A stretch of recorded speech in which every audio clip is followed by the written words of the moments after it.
Hey, welcome to another episode of Surviving a Narcissist. Today I want to talk about kids, like how kids are affected when the narcissist decides that he's just going to be a complete and total douche about everything. And I kicked him out in August, and my oldest daughter turned 19 August 25th. He wasn't here. He didn't call her. He didn't message her. He didn't give her a gift the next time he saw her. It was like her birthday never existed. Fast forward 3 months, and in 4 days, my youngest daughter turns 14. Okay? At least when I kicked him out in August, I had some income coming in. I had some money that, I had gotten from him. I had something. So I did something for my daughter. I bought her a cake. I got her, she really likes BTS stuff. So I ordered her a coloring book from Amazon. I did something for her because I could. Now we're 3 months later and my youngest daughter's birthday is coming up. And I can't do anything for her birthday because I have nothing. And when I tell you I have nothing, I have nothing. I have nothing. I have my car, which runs on gas, and I have $48 to my name. But again, I can't buy her anything because I need that $48 to put gas in my car so I can go to social services so that they can tell me that I need to try harder to figure out my situation. And that's what I was told today on the phone. When I told them, like, look, this is my situation, man. I have no heat in this house except for space heaters and heat blankets. I said, I have no heat. I am running out of food. And I'm coming to you for help, and you're confusing me because you're trying to add me to my son's girlfriend's case, which makes no sense to me because instead of just opening me up my own case because we buy and prepare our meals separately, you're trying to tell me that because she already has a case open in this house, that we need to be on the same case. I don't understand it. But I got told today, you're 44. You need to try harder. You have the intelligence. You just need to try harder. Go to the food banks. Go to, and they told me all these places. As if I hadn't already been there. Because as they pointed out, I have the intelligence. I'm smart. But I keep hitting roadblocks every time I turn around. And the thing that bothers me the most, the thing that's dragging me down today, is knowing in 4 days it's going to be my daughter's birthday and I can't do anything for her. I mean, yeah. She's not going to care. She's not going to do anything to make me feel bad because she's an amazing, amazing young woman. But I know it's going to bother her. I know it's going to bother her because her dad doesn't care. And I can't stop that. I can't take that pain away. I can just try to compensate my love and hope that it will be enough to not permanently scar this child. And if it's one thing that I am certain of, is that her watching me go through this, I think she'll be smarter than I was. And I think it'll be easier for her to go on because as newer generations, okay? And I'm speaking for my generation, which is, I was raised in the 80s. A lot of people don't understand that parenting was different back then. Like, monumentally different. If you spoke out of turn, if you failed in any way that could possibly embarrass someone in your family. It didn't even need to be anybody you lived with. It could be your grandparents that lived 40 miles away. But if they heard about something that you did, even if it was innocent, like teenage behavior, they would call your mom up and then degrade your mom for being a shitty parent and raising a shitty child. I was constantly labeled as difficult when I was younger, and I believed it because everybody told me I was difficult. Everybody, except for my dad's mom. She's my rock. But everybody else was like, "Oh, you're so emotional. You're so, like, you're paranoid. You're too much. Just stop. Stop." And I was constantly told that my feelings were not valid, that my feelings were not real, and that I was imagining the things that I was feeling. So, conversely, I feel like my upbringing paved the way for Mike to come in and just destroy my life. Because I was already conditioned to believe that I was the problem. So after the honeymoon period was over and things started to get shitty, when he started telling me, "It's you. You're the problem. It's not me. Your emotions are out of control. You're crazy." I started therapy for him. But the funny thing about therapy is I went and I started to enjoy going. And I learned some things about myself. I learned some things about Mike. And what I learned was that the relationship that I was in was extremely toxic. And at the time, I wasn't thinking narcissism. I was just thinking, like, we both came from families where there was a lot of pressure to be perfect. Like, with Mike, if he didn't get a certain grade in school, his dad would tell him he was a fucking retard. He was never going to be anything. He was never going to be anybody. So I was operating under the impression that, hey, we're broken people together. We can help each other. So I asked him to come to therapy with me. And at first he was like, "Yeah, let's do it. Let's go to therapy together." So I'm like, "Just let me know when." Because he was a truck driver. So he's only home Friday to Sunday. But if he got home early enough on Friday, we could go and do a night session. But he would never, I would make an appointment, and then it would always be, "Oh, I have to work. I'm not going to be home until later. I'm not going to be home until 9 o'clock. And then the day would come, and of course I've already canceled the appointment because he's not going to be there. The day would come, and he'd be home at like 3 o'clock. And then when I'd be like, "I thought you couldn't make it home. I canceled the therapy appointment." He's like, "Well, I never told you to cancel the therapy appointment. If you hadn't canceled, we could have been going right now." And it just, therapy made me realize a lot of things. And the longer I went to therapy, the more problems Mike and I started having. And at first I didn't understand. Because I'm like, I'm getting help for myself.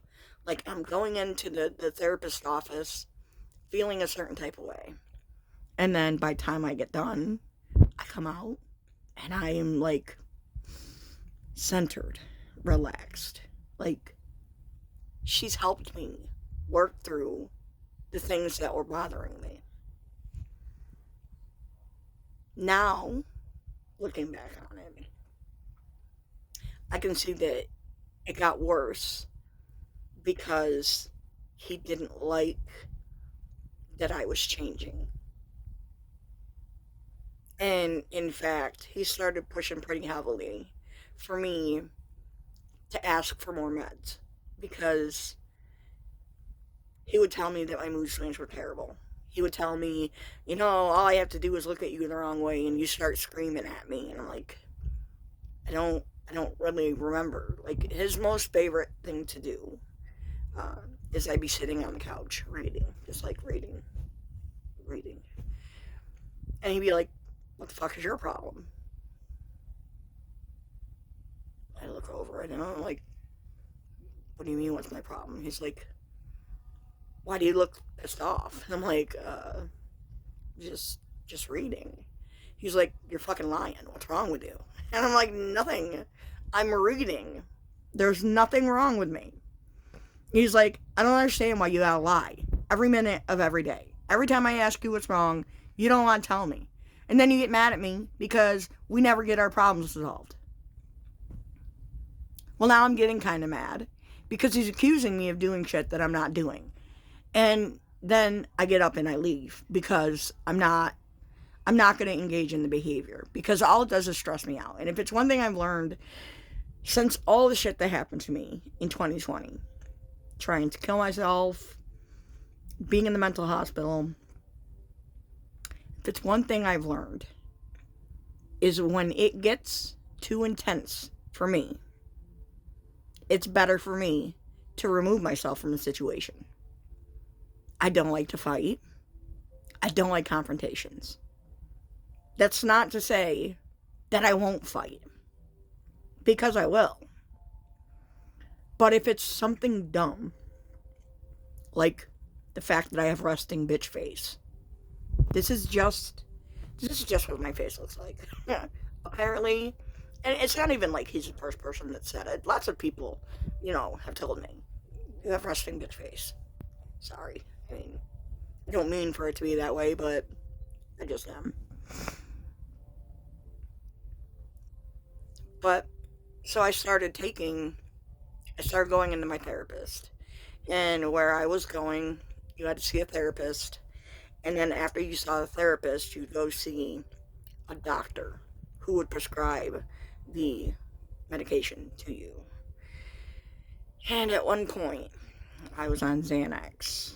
I was on Trazodone. I was on Ambien. I was on Wellbutrin. I was on lithium. Like, there was like 15 or 16 medications that I was on. And at the height of COVID, I had to stop going to therapy because COVID. So we were doing phone meetings. And of course, I'm almost relatively sure during that time that if my therapist had taken one look at me, she would have been able to recognize the fact that something wasn't right with me. Because during that time, from, I want to say, April 2020 to July 2020, my life was chaos. Between my son getting his girlfriend pregnant, my husband wanting me to choose between my son and him, just everything. My parents decided they were going to move to Florida. And it was like all this stuff was swirling. And the medication made it bearable. Like, I was just numb. I was completely checked out at that point. I was over-medicated. Like, I didn't know it then because I trusted the doctor to know what she was doing when she was prescribing me the medication. So I assumed, like, hey, these are all medications that are safe to take together. I would assume that, she knows what I take. I would assume that she wouldn't give me something that would hurt me. But it came to a head the beginning of July 2020 when Mike left me for another woman. And then 3 days later, my dad, who was always my biggest support, he left to go to Florida. And it was like my whole world just crumbled. I'm better. I tried to kill myself. I went to therapy, when I was in the mental hospital, and, talked about the things I was feeling and talked about what happened happen. And one of the doctors that I talked to was like, look, he's like, I'm going to lay it straight to you.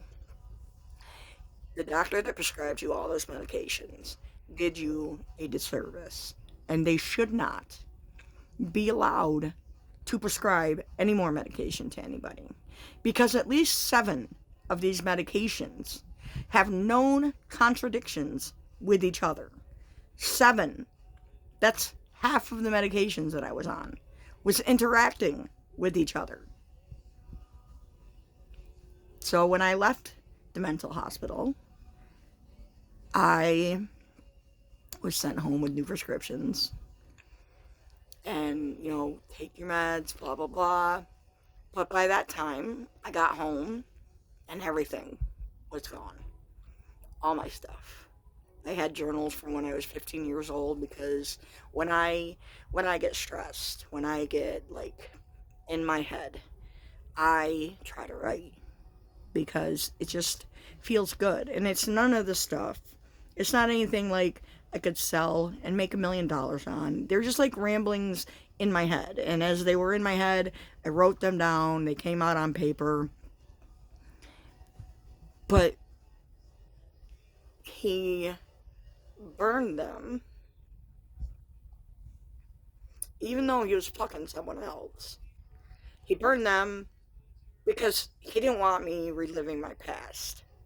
Because the only reason that I tried to kill myself was because I couldn't let go of the past. There was no other extenuating circumstances. It had nothing to do with the fact that he bailed on me in a time when I needed him to be that safe place that he always told me he was. And that's when things started to change for me. Because up until that point, and a lot of people think that I'm dumb, but I put that man on a pedestal. I did everything for him because I wanted him to be happy. And it took me a long time to realize that none of the shit that I did for him actually meant anything to him. It was like a perk. Like, it was a benefit for him. Oh, you're out on the road and you want to buy a $700 tractor, but if you wait until Friday when you get home, it'll be gone. Oh, I know. My wife has nothing going on in her life. Let me send her 3 hours away to pick up a tractor. That's the kind of shit that I did for him. And I did it with a smile, because that's my love language.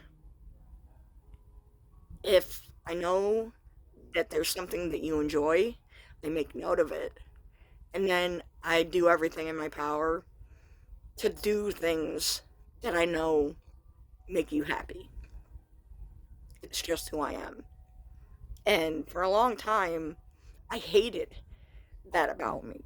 I hated the fact that I was so giving to people who could not give a fuck less about what happened to me.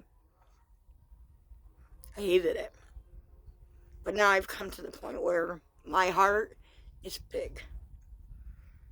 And right now, there's some tape on it, some string, but it's still beating, and it's still there. And I'm going to use the platform that I have to draw attention to people like Mike. So people like me don't have to pick up the pieces the way I have to pick up the pieces. Because don't get it twisted. Breaking up at any stage in your life is hard. It is. Heartbreaking. It's hard. But when you break up with someone who you are financially tied to, whose existence is tied to yours because you have children, it makes it a lot harder, because it means the abuse isn't over. Because as long as they can get that little in, they'll continue to do it. And it's been 2 weeks. It's been 2 weeks since I've seen him, since I got the restraining order. And it's literally been the best 2 weeks of my life because I don't want to see him. I don't want to look at him. I don't. I don't. And I don't have to. My kids are 21, 19. Jacob will be 16 in January. He's living with his dad. And then I got Julia, who's 14. I don't have to see them because the kids that are old enough to decide have decided. And that's sad to me. That because my daughters have decided that they're not okay with the way their dad treats people, it's like he forgets that they even existed. And that breaks my heart. Because that is something that I can't change. So it doesn't just affect me. I'm not the only one broken in this situation. And my 15-year-old, he is such a good boy. But because of his dad, he doesn't handle his emotions well. So really the only emotion that Jacob feels is anger. When he's hurt, he's angry. When he's sad, he's angry. So I know that all the shit that's going on with him blaming me, telling Julia that, I'm a dirty whore, I know it's because he's angry at me. And I know it's because his dad is in his ear telling him that I'm the reason why everybody's life is awful right now. It's Jacob that I worry about the most. Because Jacob idolizes his dad. He also knows that what his dad is doing is wrong. I'm not going to let him win. I will get my son back. And I'm going to get my life back. I'm going to get out of this shithole. And I'm going to be a better person for everything that I've been through. Because he's not going to win. He might be winning now. But when Judgment Day comes for him, when we have to go to court, he's not going to win. And that's the day that I look forward to. That's the day when everybody that supports me, that's the day I want those people to see. I want them to see the look on his face when they order him to pay more than the $600 that I was letting him pay. Because then I can show people that it's possible to win. You just have to put your head down. You just have to keep going forward. And I'm not going to lie and tell you that it's easy. Because it's fucking not. It's not easy at all. There's so many years of fucked up shit that I gotta fucking sort through. But at least I had therapy. So I'm aware of the shit that I need to do to work on myself. I'm not completely clueless about what needs to happen in my life. And I'm going to be a better person. I'm going to be successful while he continues to live his life manipulating people and fooling them into thinking that he's a great person. I'm going to end it because I feel like I probably got off a little bit on what I wanted to talk about, but honestly, I don't care. I just want you guys to hear this shit. And I want you to know that if anything that I described sounds similar to anything you've been through, you're not alone. And you can get out. You can get out.